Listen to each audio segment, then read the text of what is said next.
Okay, for this week's discussion, I asked my principal the questions that um, we were supposed to ask this week. Do you have the flexibility and or authority to differentiate the instructional supervision approach you use with your faculty? And he said yes, he does. He's given authority to differentiate instructional supervision by the lead principal. Do you use different instructional supervision approaches depending on the teacher you're working with?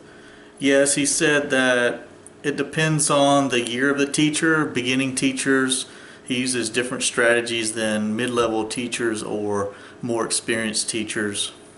Mostly working with the beginning teachers more. Let's see. How do you differentiate instructional supervision? So similar to the second one, second question, he differentiates it by teacher experience or what he noticed in the observations.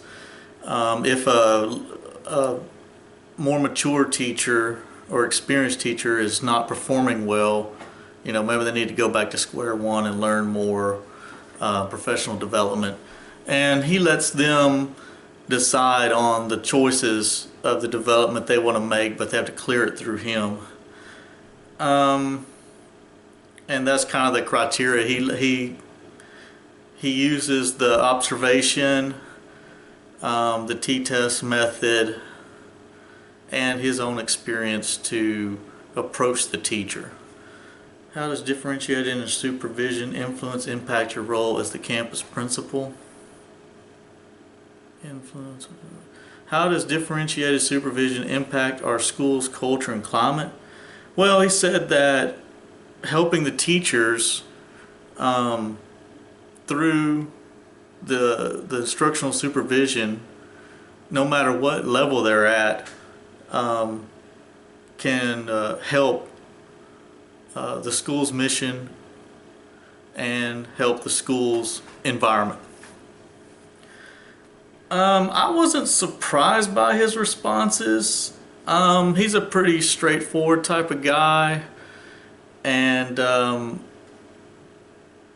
know that, I learned a lot from him about what goes on in an assistant principal's day or principal's day, and to have the time to meet with each teacher, he said it's very difficult, and instructionally supervise each one throughout the year. But it can be done. What implications does information shared by your principal have on your future as a school leader? Well, I understand that the job is very busy. He always stresses that. The time, you're always not going to have enough time to complete everything.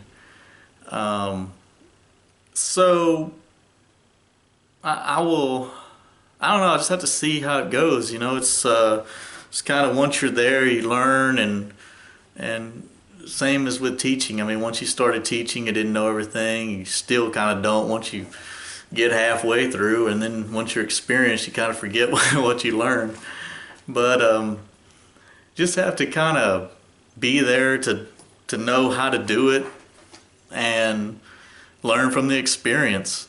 I can take what I've learned from him and others and add that to my repertoire. But I think just being there in the job, in that moment, working with teachers, and students and parents and all the other duties required of an AP or a principal, will help me further grow and add to the school's culture and climate.